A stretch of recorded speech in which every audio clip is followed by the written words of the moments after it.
uma alegria estar aqui com os irmãos, com essa família abençoada. E o pastor estava falando no culto de formatura da Simone, quem pregou fui eu também. E foi uma benção. Ela contando toda a história dela, e a gente se alegra com isso, né? Quando a gente vê os amigos crescendo, expandindo e vendo como Deus tem trabalhado na vida de vocês, isso é uma grande alegria para nós e um grande privilégio de fazer parte dessa família. E quantos outros momentos também, né? Que eu precisei de conselhos, que eu precisei de ajuda, e a Simone sempre esteve ali comigo. A hora que eu preciso falar com ela, ela está disponível. E eu sei que para vocês não preciso falar isso, mas deve ter gente ouvindo o microfone, então eu vou falar. É uma das melhores nutricionistas que eu já conheci. Porque a Simone faz um trabalho de coisas muito naturais e uma linha de alimentação muito atual, coisa que o pessoal mais antigo está bem atrasado. Então, quem está ouvindo aí, procura a Simone. Vamos falar da palavra. Gente, eu vou falar sobre Páscoa, eu sei que já passou, mas eu quero falar com vocês sobre essa salvação, sobre essa bênção que é a Páscoa sobre as nossas vidas. E é isso que eu quero trabalhar com vocês. Então a gente vai ler Êxodo 12, a partir do verso 23.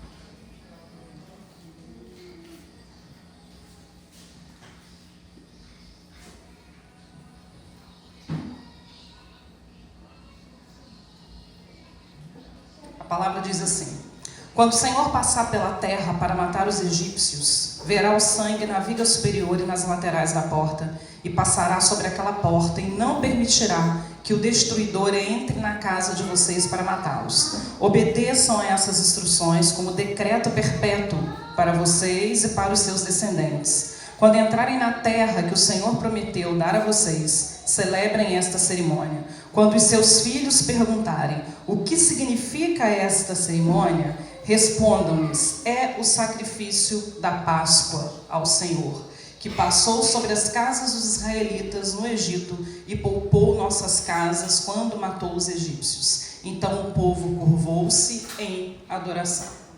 Queridos, a Páscoa, a gente tem uma visão muito comercial de Páscoa. O mundo, de uma maneira geral, tem uma visão muito comercial de Páscoa. E eu falei na outra igreja lá que eu preguei que eu não tenho nada contra o chocolate. Se alguém quiser trazer para mim, eu recebo de bom grado, agradeço, glorifico a Deus, não tem problema nenhum com isso. Mas a gente precisa entender o verdadeiro significado disso. E no dia eu ainda falei isso com os pais. Tem dinheiro, quer dar chocolate para seus filhos? Dê chocolate no formato que for. Mas explica para ele que isso não é Páscoa. A Páscoa, ela é algo que acontece no Velho Testamento, é a sombra daquilo que ia acontecer no Novo e que está totalmente ligado à nossa salvação. Está totalmente ligado à providência de Deus em relação às nossas vidas. Esse momento aqui do povo é um momento muito interessante porque o povo de Israel, quando a gente pega o finalzinho lá de Gênesis, a gente vai ver lá a história de José. José vai para o Egito, ele fica lá como escravo, ele depois se torna prisioneiro, e aí ele se torna governador. Ele tem uma série de processos, né, que passa pela vida de José. E é um momento de fome, a família dele vem para o Egito, e eles chegam no Egito num bom momento, no momento onde José era governador. Mas passam-se muitos anos, e aí se apresentam novos faraós, e aquele povo começa a ser escravizado. E há um clamor desse povo. Eu estava observando os louvores aqui, e eu sempre falo isso, que o louvor é impressionante como ele direciona a palavra. E um dos louvores que foi cantado é "Se eu me humilhar, e aí mais vale um dia no centro do teu querer". Quando o povo entendeu isso, entendeu que eles não eram escravos, que eles estavam escravos, porque isso é muito importante a gente entender. A gente não pode se deixar levar por aquilo que as pessoas dizem a nosso respeito, ou por aquilo que está sendo dito à nossa volta. Então os egípcios diziam para eles: vocês são escravos. Mas eles sabiam a identidade deles, eles eram o povo de Deus, eles não eram escravos, eles estavam. E estar não é ser, estar é passageiro. E quando eles entenderam isso, depois de mais de 400 anos, eles se posicionaram: não, nós vamos mudar essa situação. Se nós não somos, se nós estamos, nós podemos sair dessa posição e tornar outra posição. E eles clamaram ao Senhor. E o Senhor vai falar com Moisés lá em Midian, longe do Egito. E ele volta para que esse povo fosse liberto. E a gente tem a parte lá das 10 pragas, essa que é a última praga. E eu ouvi até o pastor Márcio falando, eu achei muito interessante que as 9 pragas que o povo hebreu viveu dentro do Egito, eles só assistiram. Eles não tinham que se posicionar, eles não tinham que fazer nada. E a gente vê claramente Deus falando, não em todas as pragas, mas na maioria delas. E na terra de Gósen, que era o lugar onde o povo de Deus estava, eles não sofriam a praga.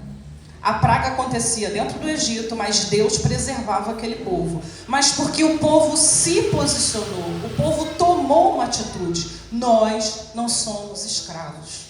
Enquanto nós não entendermos isso para a nossa vida, nós vamos viver de acordo com o que as pessoas falam. Nós precisamos entender qual é a nossa identidade em Deus, para o que Deus te chamou, para o que Deus te separou. Todos nós fomos chamados por Ele um dia. Todos nós que estamos aqui tivemos uma experiência com Deus. Não tem ninguém aqui que não teve experiência com Deus ainda. E a gente lembra exatamente do dia que Ele nos chamou, do dia que Ele nos tirou do Egito, no dia que Ele nos disse, acabou a escravidão. Agora você não é mais escravo. Agora você faz parte do povo de Deus, agora você é filho de Deus. Então, quando o povo entende isso, Deus vai e opera na vida deles. Mas a 10ª praga, o povo tinha novamente que se posicionar. Porque, irmãos, a vida do servo de Deus, ela não é uma vida só de monte. Nós temos vales. A nossa vida, ela está nesse momento. Nós temos um momento de celebração, que a gente glorifica, que dá para fazer um churrasco. É uma alegria. Mas tem momentos que a gente está de joelho e a gente está chorando aos pés do Senhor, que é o momento do vale. Mas o que muda, o que faz diferença na vida do servo de Deus, é que nós temos um Deus para pedir socorro. Nós temos um Deus a quem clamar. Um dos louvores dizia, o haja de Deus se ouvirá. É a palavra de Deus. É o momento em que Deus intervém sobre as nossas vidas. Então nós temos acesso a isso, coisa que quem não tem relacionamento com Deus não tem. Então não importa o momento que você está vivendo, se você está no vale ou se você está no monte, você tem um Deus que zela pela tua vida. Você tem um Pai que cuida de você. E quando a gente entende isso, a gente caminha na direção do que Deus quer para nós. Porque a vontade de Deus é boa, perfeita e agradável. Sempre. Mesmo que essa vontade não seja o que está no meu coração. E o povo entendeu isso. E então chega um momento dessa 10ª praga. Nesse momento o povo tinha que fazer alguma coisa. O capítulo 11, ele vem dando todas as instruções de como seria essa Páscoa. E tem detalhes importantes nessa Páscoa, que ela está totalmente ligada às nossas vidas. Nós precisamos entender que a Páscoa, ela é uma vitória, ela é uma alegria, mas ela não começa com festa, ela começa com juízo. O anjo da morte passaria sobre o Egito e mataria todos os primogênitos, inclusive o primogênito dos animais. Essa era o juízo que estava sobre eles. Mas aquele que estivesse debaixo da proteção de Deus, aquele que estivesse debaixo do sangue ali do cordeiro, ele seria preservado dessa morte. Essa era a orientação que eles passaram. E aí o Senhor vem e fala com eles. E aí, irmãos, no capítulo 12, é muito interessante a maneira como começa. Eu falo isso o tempo todo, é porque a Bíblia é muito interessante o tempo todo. Então, eu falo assim, eu gosto muito desse versículo. Estou sempre falando isso, é sempre versículos diferentes. É porque a Bíblia, a palavra de Deus, ela é viva. Então, ela está sempre sendo trabalhada em nós. Quando a gente chega no capítulo 12, e Deus vai dando as orientações, ela é muito atual para os nossos dias. Mas é um texto de Êxodo, mas a palavra de Deus é viva. O texto do capítulo 12, o verso 1, diz assim, o Senhor disse a Moisés e a Arão no Egito. Parece uma bobagem, é uma coisa tão simples, mas quem disse foi Deus. Eles não precisaram que ninguém chegasse diante deles e dissesse, Deus manda te dizer, eu estou sentindo aqui da parte de Deus. Não, Deus falou com Moisés e Arão no Egito, no pior lugar que tinha para estar, Deus falou com eles. Porque às vezes a gente tem essa sensação, Deus não vai falar comigo na situação que eu estou vivendo. Deus fala contigo no Egito. Deus fala onde você está, mas para Deus falar com você, você tem que estar disposto a ouvir. Você tem que calar todas as vozes, menos a de Deus. E aí Ele vai falar com você. E aí você não precisa que ninguém fale não, porque Ele vai falar com você em qualquer lugar que você esteja. Irmãos, nós temos um privilégio, enquanto servos de Deus, que nós falamos com Deus deitado, nós falamos com Deus sentado, nós falamos com Deus dentro de ônibus, nós falamos com Deus andando, a gente fala com Deus dando aula. A coisa está difícil da sala de aula, a gente começa a orar. A gente não precisa de ritual, a gente não precisa de espaço geográfico, a gente não precisa de sacrifícios para falar com Deus. A gente só precisa falar com Ele. Ter o hábito de falar com Ele. E aí começar a ouvir o que Ele tem para nos dizer, onde nós estivermos. Então eles sabiam que aquelas orientações era algo da parte de Deus. E aí o Senhor começa a falar com eles. No verso 2, ele diz assim: este deverá ser o primeiro mês do ano para vocês. A história do povo mudou naquele momento que eles ouviram a voz de Deus. O calendário do povo mudou no momento que eles ouviram a voz de Deus. A nossa vida muda no momento que nós ouvimos a voz de Deus. E que momento é esse? Qualquer momento. A partir do momento que você decida ouvir a voz de Deus. Se você decidir ouvir a voz de Deus, Ele muda a tua vida, Ele muda a tua história, Ele muda o teu calendário. Você tem uma história nova para contar, você tem um testemunho novo para contar, mas você tem que estar disposto a ouvir. A história de Israel mudou, o calendário de Israel mudou, porque era algo que vinha da parte de Deus. Irmãos, a nossa vida só muda se ela vier da parte de Deus. Tudo que este mundo nos oferece tem coisa boa aí, que a carne fica satisfeita. Mas isso não muda as nossas vidas para a eternidade. É momentâneo. Eu não sei se vocês lembram. Eu lembro de quando Deus me chamou. Eu tinha 9 anos de idade. Tem muita coisa nesses anos de vida que eu já esqueci. Mas a sensação de ser chamada por Deus, eu nunca esqueci. Eu tinha 9 anos de idade. Porque são coisas da eternidade. Tudo que é eterno enche a nossa alma. Porque a nossa alma, ela é sedenta de Deus. A gente pode colocar várias coisas no lugar de Deus. Nunca vai preencher esse vazio.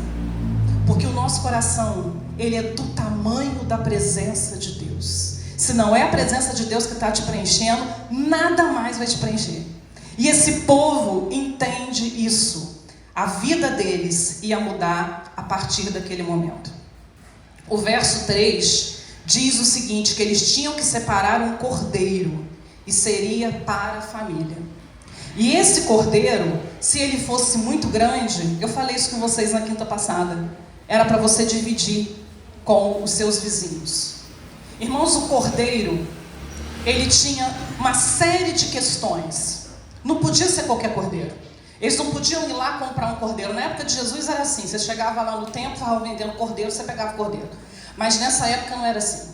Você levava esse cordeiro para dentro de casa.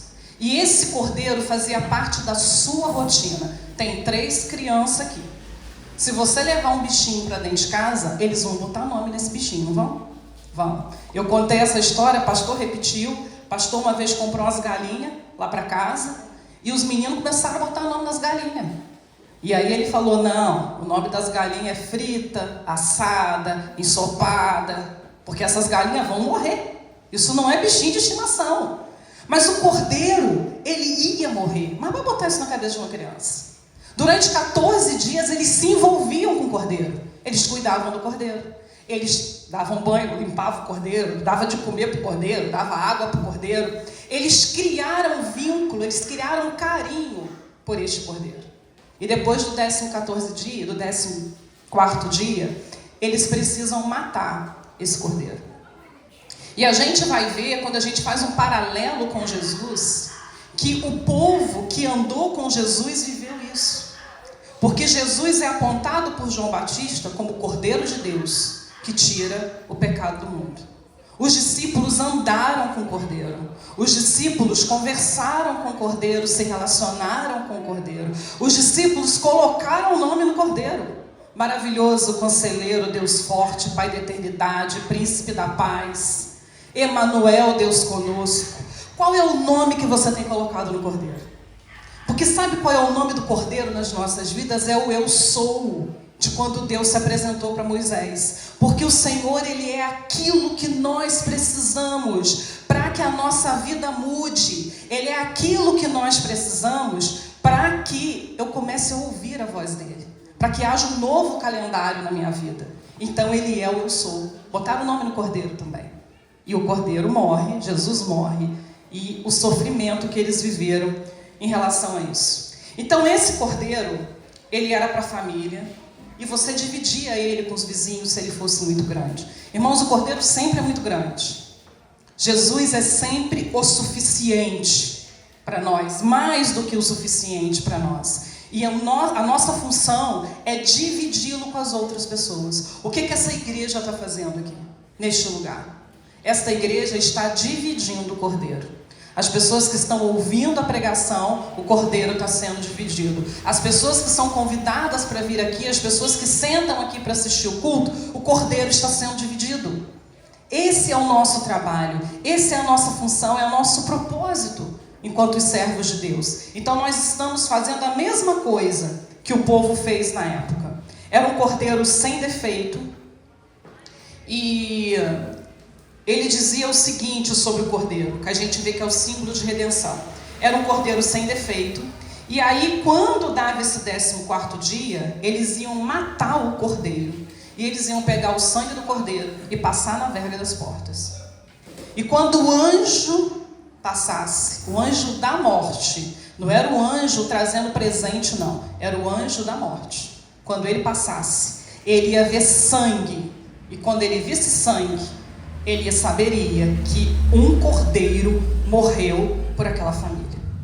E se o cordeiro morreu, ninguém mais precisava morrer. Quando nós decidimos ouvir a voz de Deus, quando nós entendemos que Deus tem uma virada para a nossa vida, que é uma nova vida que está surgindo, quando nós fazemos uma aliança com o Senhor, esse anjo da morte passa. Ele vê o sangue de Cristo sobre as nossas vidas e ele diz, aqui, nessa casa, nessa família, na vida dessa pessoa, morreu um cordeiro por ele.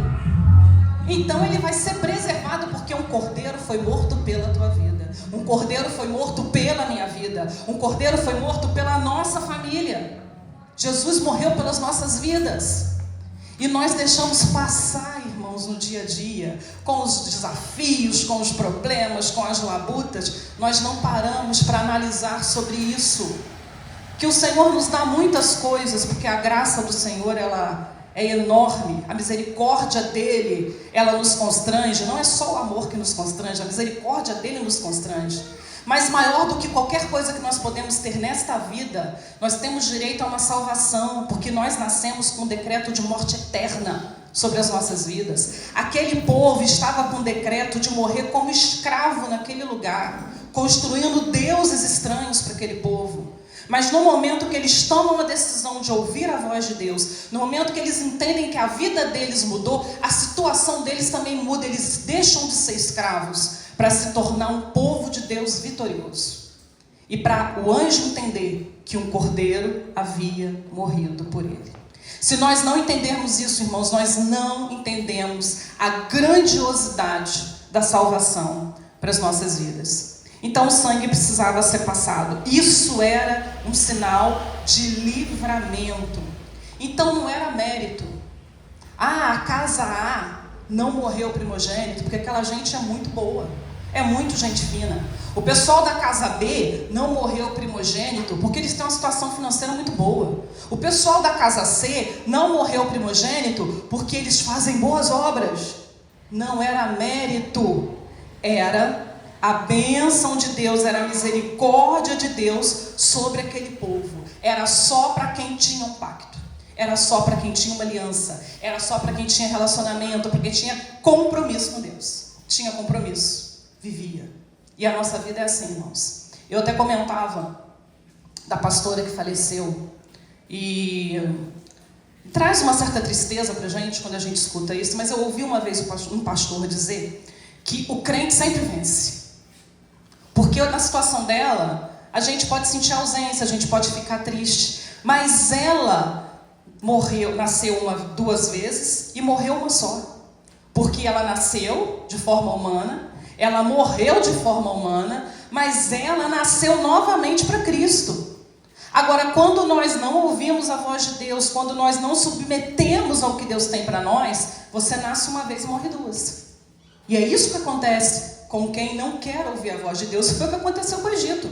Porque a morte dos primogênitos foi só o menor dos problemas. Eles podem ter achado que foi o maior, mas foi o menor dos problemas. Porque havia uma morte eterna na sequência daquilo ali. Então passou o sangue, está debaixo da proteção do Senhor. E aí você alcança a misericórdia, a bênção, a providência de Deus. E dentro dessas orientações, tinha que comer o cordeiro por inteiro. Parece uma coisa simples, né? Mas ninguém come animal por inteiro. Quem come animal por inteiro aqui? Eu sou enjoadinha das vísceras, por exemplo. Eu não gosto de comer. Na verdade, eu falo assim, na grande tribulação eu vou comer.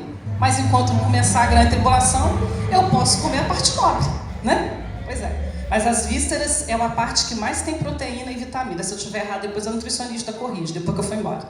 Mas é uma parte boa. Mas tinha que comer tudo. Tinha que comer a cabeça, tinha que comer as vísceras e tinha que comer a parte nobre do cordeiro. Não podia sobrar nada. Irmãos, a nossa vida dentro de um ambiente cristão é uma vida que a gente tem que comer o cordeiro por inteiro. E às vezes o que a gente tem é víscera. Às vezes a gente tem irmão víscera. E às vezes a víscera é você. Você fala, nossa, o irmão é tão difícil, mas às vezes eu sou difícil também. E você precisa conviver. E você precisa participar daquilo. O reino de Deus tem carnes nobres. Mas o reino de Deus também tem as vísceras. Que às vezes eu não quero comer. Mas se eu não comer aquilo, se aquilo não fizer parte da minha vida, eu não tenho parte com o reino. E eu não alcanço tudo que Deus tem para mim. Porque é a vontade dele para as nossas vidas. Então não era uma coisa fácil, não, irmãos. Não era. A gente acha que era só o pernil ali do cordeiro, né? Mas não. Tinha que comer o cordeiro por inteiro. Então, quando uma situação difícil acontecer na tua vida enquanto cristão, lembra disso. Eu tenho que comer o cordeiro por inteiro. É fácil? Não, não é fácil. Mas eu tenho um Deus que me ajuda, eu tenho um Deus que me sustenta. O que vocês estão vivendo aqui, vocês já viveram isso, né? Mas vocês estão vivendo de novo. Todo início de trabalho é um cordeiro por inteiro. A gente tem os momentos ali da carne nobre, mas tem muita víscera que você tem que comer. Para você ficar mais forte, para você ficar mais nutrido. E para você conseguir vencer e fazer aquilo para o que Deus te chamou para fazer. Então precisava comer o cordeiro por inteiro. Comer o cordeiro por inteiro é a gente estar disposto a sacrificar a nossa carne. É a gente estar disposto a ser cheio do Espírito. Eu uma vez estava dando aula para os jovens, já algumas vezes, e eu sempre perguntei para eles, talvez vocês saibam responder. Os adolescentes devem saber. Eloá deve saber. O que é mais forte? O Espírito ou a carne? Aquele que você alimenta. Esse é o mais forte. Então, se está difícil a caminhada, é porque você está alimentando muita carne. Começa a alimentar o Espírito, que a sua carne morre. O que aconteceu com Sansão foi isso. O que ele fez? Ele alimentou os prazeres dele, a carne dele, a vontade dele. Tudo aquilo que Deus falou para ele não fazer, ele fazia o contrário. Não, porque eu acho que é assim. Eu acho que tem que ser desse jeito. Isso é o melhor para a minha vida. É o que eu estou sentindo. É o que eu estou sentindo. Se a gente viver de sentimento, de emoção, a gente está enrolado. Porque a vontade é de ficar o dia inteiro dentro de casa sem fazer nada. E nós não podemos viver de emoção. Nós vivemos da palavra de Deus. Então nós precisamos nos alimentar do cordeiro todo, daquilo que Deus tem para nós. E aí continuava as orientações. O pão sem fermento. Irmãos, é muito interessante essa questão do pão sem fermento. Eu estava ouvindo uma explicação que quem já fez iogurte em casa aqui? Eu já fiz, faço com frequência, né? A maneira como era feito o pão era muito parecida com a maneira do iogurte. Eles faziam o primeiro pão, deixavam ele crescer, tiravam um pedaço desse pão e armazenavam. Esse pedaço de pão que era armazenado, ele era o fermento, que é o que a gente faz com o iogurte. Você tira uma porção, quando você vai fazer iogurte de novo, você usa aquele velho, aquele que você guardou. O pão era a mesma coisa. Ia fazer de novo o pão, pegava aquele pedacinho de pão que foi guardado e enfiava lá no meio para poder fermentar e fazer outro pão. E isso ia acontecendo. Mas a ordem que Deus deu não foi essa. A ordem que Deus deu é que o pão tinha que ser sem fermento. Sabe por que era sem fermento? Jesus fala isso o tempo todo, do fermento dos fariseus. É porque quando o Senhor fala com o povo, quando o calendário muda, quando eles têm a vida, a providência de Deus, é uma vida nova. Não dá para carregar as coisas passadas. Não dá para eu comer um pão que tem coisa passada ali, que tem coisa entranhada ali. É um pão novo, é uma vida nova. Então não podia ser pão com fermento. Tinha que ser um pão sem fermento. E quantas vezes na nossa vida nós agarramos, nós travamos, nós caminhamos para aquilo que não é da parte de Deus, porque tem coisa passada que está atrapalhando a nossa vida de caminhar. A gente já ouviu o chamado do Senhor, a gente já ouviu a voz do Senhor, nós já entendemos que temos uma nova vida com Deus, mas está agarrado naquele pedacinho de pão com fermento. Joga isso fora. Deus não quer isso para a tua vida. O povo ia ser liberto, o povo ia alcançar a terra prometida. Irmãos, nós estamos nesse momento. O momento nosso é esse. Nós estamos às portas da volta de Jesus. Independente de quando você acha que ele volta. Isso aí depois o pastor ensina, que ele é mestre, ele ensina isso para vocês. Mas independente disso, Jesus está às portas. Nunca esteve tão perto como está hoje. Ah, mas vai voltar amanhã? Eu não sei que dia ele vai voltar. Não sei. Mas eu sei que está mais perto hoje do que esteve ontem. E aí, eu estou em condições de sair do Egito? Eu estou em condições de ir para essa eternidade? Eu estou em condições de alcançar essa terra prometida? Porque se eu não estou cumprindo aquilo que Deus tem para a minha vida, eu não estou em condições. Qualquer hebreu que não tivesse cumprido um pedacinho das orientações, ele não teria saído dali. O primogênito teria morrido. Ele não teria alcançado a bênção do Senhor. Então nós precisamos estar atentos ao que Deus tem falado por nós. As coisas velhas se passaram. Eis que tudo se fez novo. Para de olhar para trás. Para de pensar no seu passado. Você tem que pensar no que Deus tem para você daqui para frente. O que Deus tem para mim a partir de agora? Que horas são? 8h30, 8h32. O que Deus tem para mim a partir de agora? 8h32 do dia 9 de abril. O que Deus tem para você neste momento? É isso que você vai viver. O passado, ele serve de experiência, mas o passado não me define. As minhas dores não me definem. A minha luta não me define. Nem o que as pessoas dizem me define. O que me define é a identidade que Deus tem. É aquilo que Deus fala a meu respeito. É como o meu nome é falado no céu e no inferno. Porque nós estamos aqui para saquear o inferno. Então, como o meu nome está sendo falado no mundo espiritual? É isso que me define. Então, o pão não podia ter resquício do passado. Era uma vida nova. As ervas tinham que ser amargas. O povo precisava comer aquilo, sentir aquele amargor e pensar: eu não quero voltar para lá. Porque a minha vida no Egito era sofrida. A minha vida no Egito era amarga. Eu no Egito, eu estava como escravo. Agora eu sou livre. Agora eu sou liberto. Porque o Senhor me tirou deste lugar. Por isso a necessidade das ervas amargas. Então, enquanto eles comiam aquilo, aquilo amargava dentro deles, é para eles lembrarem: eu não quero voltar para lá. Eu quero viver essa vida nova. Porque se eles ficassem com saudade do Egito, como a gente vê depois lá na frente no deserto, as conversas fiadas deles, eles perdiam a direção do caminho. Como perderam? A partir do momento que começaram a murmurar, a partir do momento que deixaram de entender o propósito, eles ficaram 40 anos rodando no Egito. Um percurso que eles podiam ter feito muito mais rápido. Mas eles ficaram 40 anos rodando lá, porque eles não ouviram aquilo que Deus tinha para a vida deles. Então precisava comer as ervas amargas. É a consciência do preço do pecado. É a memória de uma vida com Deus. É o reconhecimento de onde Deus nos tirou. Irmãos, eu não sei vocês, eu falei que eu estou desde os 9, que o Senhor me chamou. Eu não sei como teria sido a minha vida sem Jesus na minha vida. Também não tenho o menor interesse em saber. Mas uma coisa é certa: eu não estaria no lugar que eu estou hoje. Talvez eu não tivesse nem a minha família, talvez eu não tivesse o meu emprego. As pessoas que se formaram comigo na época que eu fiz ensino médio, só eu e mais uma somos professoras. Era uma turma de 30 alunos. A maioria não fez mais nada na vida.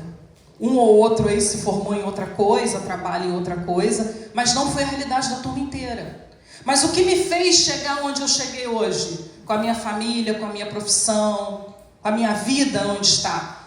A presença de Deus, o temor a Deus, o meu compromisso com Deus. Eu, inclusive, na época do ensino médio, eu não sei se eu já contei isso, acho que eu nunca contei isso.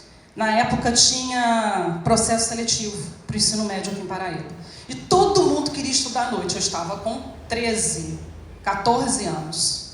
Gente, estudar à noite, nossa, é uma liberdade. Tudo que eu queria era estudar à noite. Eu fiz o processo seletivo para o curso mais difícil que tinha, que era o da noite. O da manhã todo mundo entrava, o da noite era difícil. E aí, quando eu cheguei na igreja e comentei isso com um diácono, o diácono disse para mim assim: mas aí você não vai vir mais ao culto? E aí eu fiquei meio assim, falei, Ele falou, porque você não vai vir mais ao culto, você vai estudar à noite com 14 anos. Você não acha melhor você passar para de manhã? Falei, Aí eu não gostei muito, não. Mas é sempre a palavra de alguém que tem mais experiência que você e que está numa posição espiritual acima da sua. Nós falamos sobre isso hoje, né, pastor? Sobre liderança espiritual. E aí eu cheguei na escola, pedi para trocar e fui para de manhã. Se eu tivesse feito o curso à noite, hoje eu não seria professora, porque o curso da noite não era magistério. Era um curso de formação geral. Talvez eu tivesse desempregada até hoje. Mas eu ouvi a voz de alguém que tinha uma liderança espiritual sobre a minha vida, que tinha uma visão que eu como adolescente não tinha, e eu mudei de curso.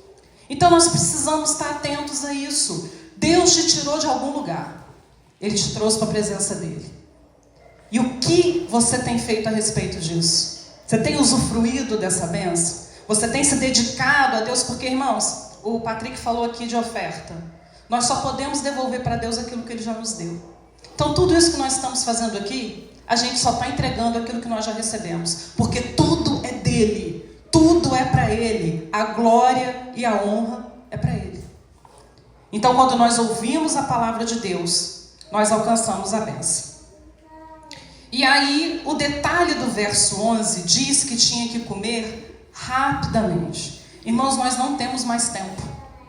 Foi-se o tempo que se tinha tempo. Nós não temos mais tempo. A gente sempre imagina, não, eu vou deixar para amanhã, porque Jesus vai voltar ainda. Não, nós não temos mais tempo. Nós precisamos comer apressadamente. Como que era para comer? Era para comer com cajado na mão, com os lombos cingidos, com sapato nos pés, preparado para a saída. Eu vou fazer uma pergunta difícil para vocês. Se Jesus voltar agora, você está no ponto de subir? É uma pergunta que a gente tem que fazer todos os dias quando a gente acorda. Sabe por quê? Porque quando nós acordamos, nós temos a dádiva do fôlego de vida.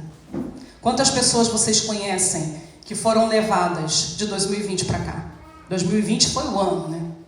Mas quantas pessoas, quantos servos de Deus partiram? E sabe por que eles partiram? Porque o tempo deles encerrou. Só por isso. Não tem nada demais. O tempo deles, o propósito deles encerrou. Mas se nós estamos aqui, o nosso tempo não encerrou. O nosso propósito de vida continua. Uma vez eu ouvi uma irmã falando, ela estava orientando uma pessoa que tinha perdido alguém, era uma criança que tinha perdido alguém, e aí sobre a questão da eternidade. E aí ela estava explicando o seguinte, falou, olha, Jesus disse, eu vou para o Pai e vou preparar-vos morada. A casa da sua familiar ficou pronta.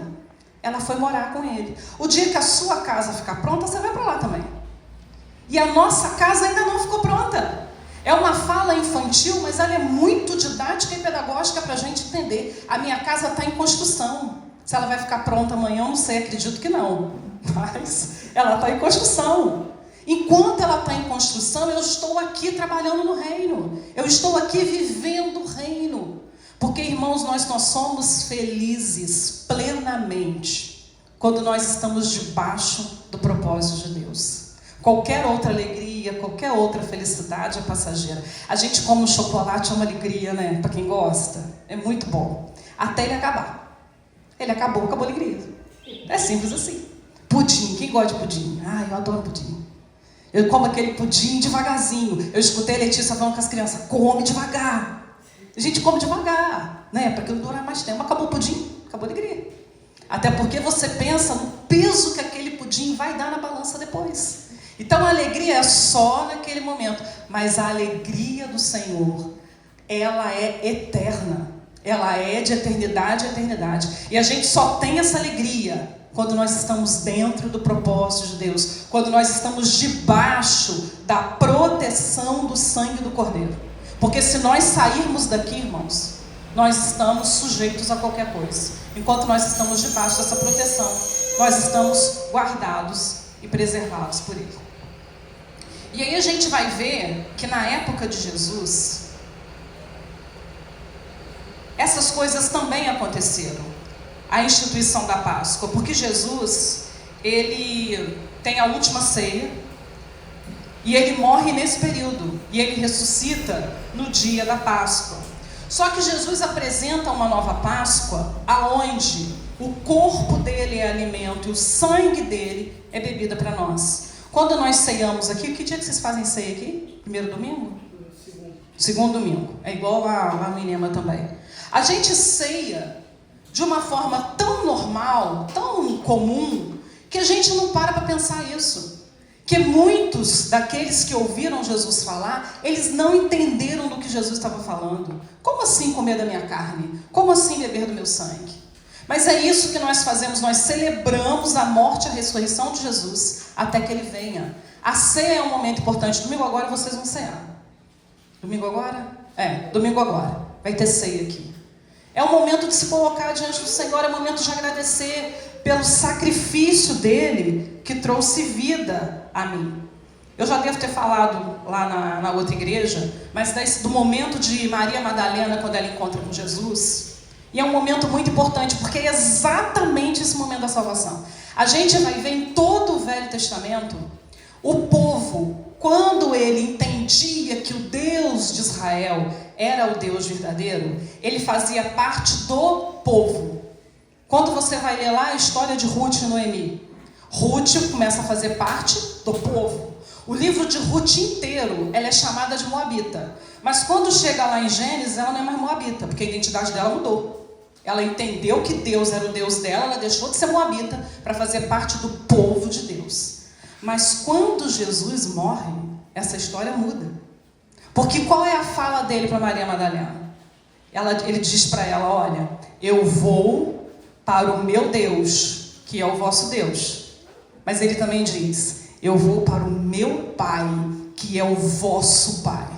A partir do momento da ressurreição de Jesus, nós temos um Pai no céu. A partir da ressurreição de Jesus, nós temos um Cordeiro. Nós somos co-herdeiros com Cristo da eternidade. A nossa vida muda, a nossa história muda, porque Ele nos deu esse acesso. Então tudo fica diferente. E muitas vezes, eu já estou com o celular do pastor, não é a mesma coisa, né? Que você está com o seu celular. Aí eu estou passando os perrengues aqui, mas vai. Não é... A gente precisa entender isso. Esse momento da ressurreição de Jesus. Esse momento da entrega desse Cordeiro pelas nossas vidas. Valorizar isso, irmãos. Quantas pessoas gostariam de estar hoje aqui? Ontem eu tive que cancelar a pregação na igreja ali. Porque eu não estava andando. Terça-feira eu fiquei deitada o dia inteiro com dor. E eu não estou falando só de pessoas que não conhecem a Deus, não. Eu estou falando de pessoas que conhecem a Deus, às vezes estão impossibilitados de ir na igreja. Às vezes a gente tem preguiça. Não vou não. Tem culto às vezes? Eu escolho um lá e vou. Mas cada vez que você está aqui é uma oportunidade de você ouvir a voz de Deus. É uma oportunidade de você ser abençoado por Deus. E se é nesse dia que Deus tem algo para a tua vida? E você decidiu não vir porque você estava com preguiça? Ou porque você estava com medo da chuva? Ou porque você estava com medo do sol? Do sol não, né? Mas se vocês fizerem culto de manhã, do sol. Aí você decidiu ficar em casa nesse dia.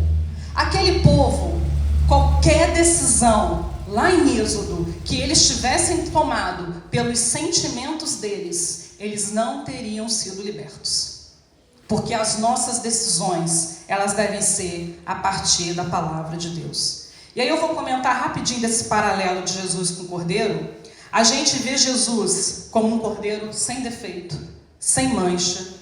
A gente vê Jesus sendo examinado, sendo observado no período da Páscoa, sendo questionado ali pelos fariseus. Então Jesus, ele reflete esse cordeiro de forma perfeita. A gente vê o período que era a Páscoa, a gente vê a redenção a partir do sangue de Jesus. Outro detalhe sobre o osso: não podia quebrar nenhum osso do cordeiro, nenhum osso de Jesus foi quebrado.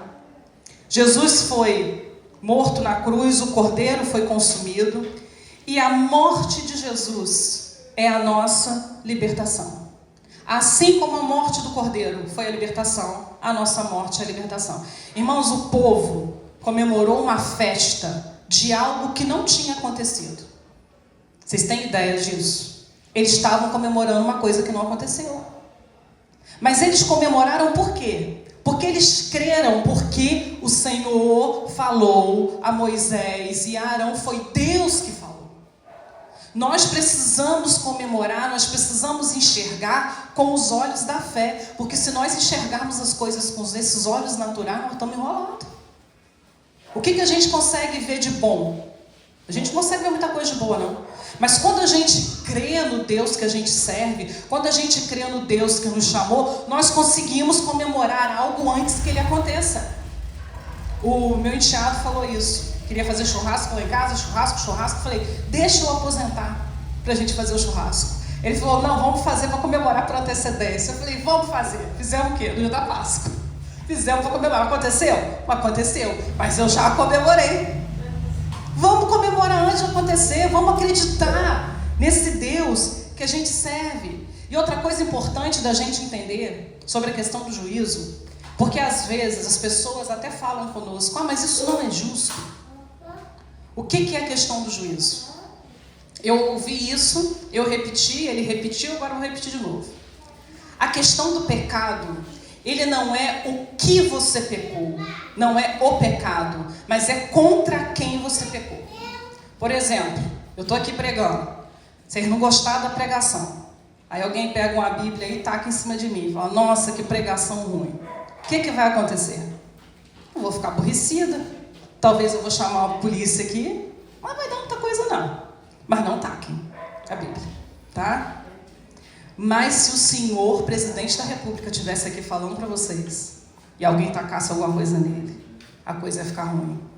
Porque sem fazer com ele o povo já foi preso, a coisa ia ficar ruim. E eu não quero nem falar do que se pensa a respeito, eu estou falando de uma autoridade pública. Quando nós pecamos, irmãos, é contra quem nós pecamos. Nós pecamos contra o Deus que é santo, santo, santo. Não é o pecado que nós cometemos, mas é contra quem pecamos. Por isso o juízo. Agora, se eu decido ouvir a voz dele, se eu decido que a minha vida a partir de agora já não são 8, ó que a hora passou aí, agora já são 47, que a minha vida a partir de agora mudou, que a partir de agora eu vou estar debaixo da proteção, que a partir de agora eu vou estar debaixo do propósito de Deus, as minhas atitudes, o meu posicionamento muda, e eu começo a viver essa eternidade aqui, eu começo a viver essa proteção aqui. Então, irmãos, o que eu gostaria que os irmãos entendessem era esse sentido da Páscoa. Entender que isso não era apenas um ritual, isso não era apenas uma festa, mas isso é a nossa salvação. Nós precisamos entender quem é esse Cordeiro que morreu para nos trazer a vida e a vida eterna. Que Deus abençoe grandemente a vida de vocês, que vocês possam contar ainda muitos testemunhos quando eu voltar aqui, não sei que dia que eu volto, porque eu creio que Deus tem grandes coisas para essa igreja. Mas nós precisamos entender qual é o propósito. Porque Deus não permitiu que essas portas fossem abertas para a gente passar tempo aqui. Deus permitiu que essas portas fossem abertas por um propósito. Que é não só de salvação de vidas, principalmente de salvação de vidas, mas para nós, enquanto servos de Deus, estarmos ativos nesse reino e podermos usufruir de tudo que uma vida de um servo de Deus pode usufruir. Amém? Deus abençoe vocês. Obrigada, pastor, pelo convite, pela oportunidade.